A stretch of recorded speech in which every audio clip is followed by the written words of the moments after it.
كيف يكون الاختلاف بين الأجيال؟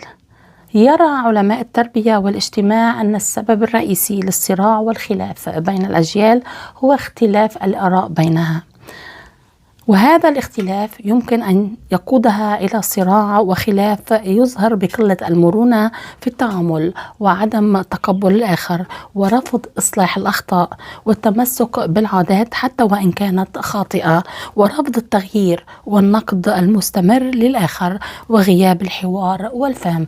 هكذا شو عم يصير معنا نحن هالجيل الجديد، دايما قاعد على التليفون على اللابتوب، يا عم يدرس يا أما عم يتحاول مع رفقاته. صارت الاجتماعات مع الأهل مع الجيل القديم من أهله سواء 30 سنة أكبر منه أو مع أجداده صار محدود جدا، إلا إذا وقت مناسبة عزيمة ممكن يقضوها مع بعض، مناسبة عيد ممكن يقضوا جلسة مع بعض، ولكن كل شخص قاعد ما عم يفهم عن الآخر شو عم يحكي ولا بيعرف الشخص الآخر هل هو عم يحكي عم يفهم عليه أو عنده أشياء بده يعبر عنها يقولها لحتى يعرف الشخص التاني ممكن يحلله إياها، أو حيقبل آراء الجيل اللي قبله ولا حيرفضها ولا ما يحاول ما يستمع لهم كاحتراما لهم وعدم قدرته على التفاهم مع الجيل القديم. هيك الصراع عم بيصير بين الجيل الجديد والجيل القديم للأسف الشديد.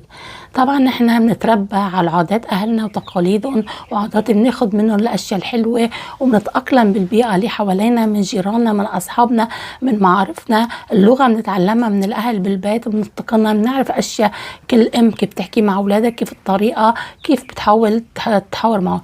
يا ترى لما بيكبروا هل هن بيكونوا متقبلين كل هالأشياء اللي تربوا عليها أو بيرفضوه لما بيطلعوا على العالم الخارجي وبيصيروا بيقروا أشياء عن شخصيات عن عالم عن أهالي عن ناس مختصين، بيصيروا بيقولوا لا نحن كنا عم نقدر نحاور أهالينا ونمشي معهم لأننا كنا صغار ومضطرين، وهلأ لازم نحن نتمرد على هالأشياء ونرفض هالأشياء. هلا بعض الأشخاص بيحاولوا بطريقة لذيذة انه يرفضوا بعض الاشياء اللي تربوا عليها ويحاولوا يتأقلموا مع الجو الجديد ويحاولوا يتمتعوا بالاشياء الجديدة اللي كانوا اهاليهم يرفضوا مثلا اياها. بس بعض الاجيال بيضلوا بداخلهم للاسف الشديد متمسكين بكل اللي تربوا عليه. انا ما عم اقول هذا الشيء غلط، بس بعض الاحيان الاهالي مش ضروري يكون كل عاداتهم وتقاليدهم هي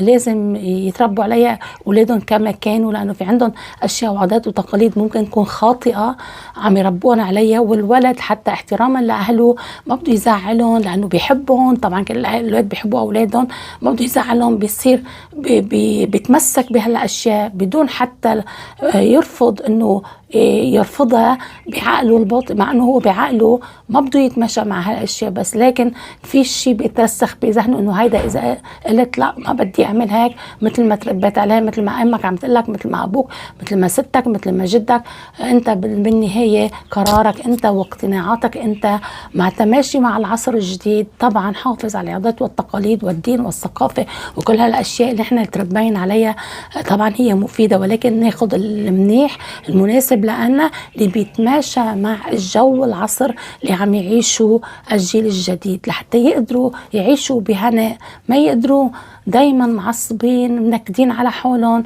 فاكرين حولهم ان هن عم يعملوا اشياء ضد ما تربوا عليها، على العلم انه بعض هالاشياء اللي تربوا عليها كانت ما مزبوطة ولا هي من العادات ولا التقاليد.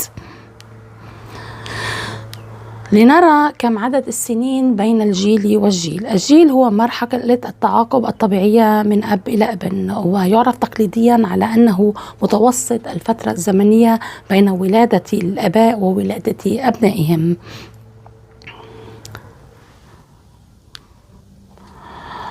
كما نرى جيل وجديد، طبعا الاهل بيتزوجوا بعد بيصير عندهم اولاد، هن كمان بيكونوا شباب وقصدهم عم يشتغلوا عم يضحوا وعم يطمحوا لحالهم كمان ولا اولادهم بنفس الوقت، بس طبعا بيكونوا عم يطمحوا لاولادهم الاحسن والافضل لانه هن قطعه وجزء منهم، مشان هيك بده يشوفون يمكن شبيهين منهم بس افضل منهم.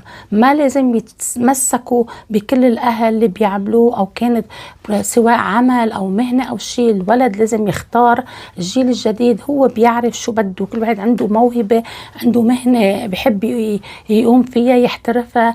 بحب شغلة مش ضروري يطلع مثل أمه أو أبوه أو البيت كلياته لازم يكون مثل. إذا الأم والأب بيشتغلوا أو الأم والأب كانوا يعملوا كذا أو كذا لازم يتصرفوا مثلهم، أو يكونوا دكتور أو مهندس مثل ما معروفين أو مدرسة أو شيء. ما ضروري، ممكن هن يكونوا شيء الأهل بعدين الولد يطلع شيء مختلف تماما. هيدا الولد صحيح جزء منك كأب والأم، ولكن هو عنده أشياء الخاصة، هو ربنا خلقه عنده أشياء مميزات، عنده موهبات. انت بتساعده لتصقل موهبته، بتساعده بتحس شو عنده بتحاول تصقلها كأهل وكأب مع الدراية والوعي والعلم والتفاهم، حتى الولد يوصل أو البنت اللي هي بتحبه وتكون ناجحة بالحياة وتكون سوية بالحياة، ما دايما مشتتة، ما بتعرف شو بدها. إذا حصلت لها أي مشكلة صغيرة تلجأ دغري لأمها وأبوها. طبعا لازم تلجأ أمها وأبوها، بس مش كل الأمور لازم أهاليهم يتصرفوا فيها ويحلوا لها إياها، لأنه هيدا بيخلي الولد ضعيف الشخصية وما بيقدر يحاول يحل مشاكله بإيده. كل إنسان مسؤول عن تصرفاته. انت عطيته الجيل القديم اللي عندك يا اللي بتقدر عليه، وعيته، فهمته، ربيته، خليته يصير مستقيم، خليته يصير مثلا شاب، صبية تعرف شو بدها، اختارت شو بدها بالحياة، تشتغل، تتعلم، تتزوج، شو بدها. هيدي حريتها الشخصية، وانت بتوجهها كأب وأم طبعا كجيل، لكن بدراية ووعي لكل شخص أو ابن بنت مختلفة عن الأخرى.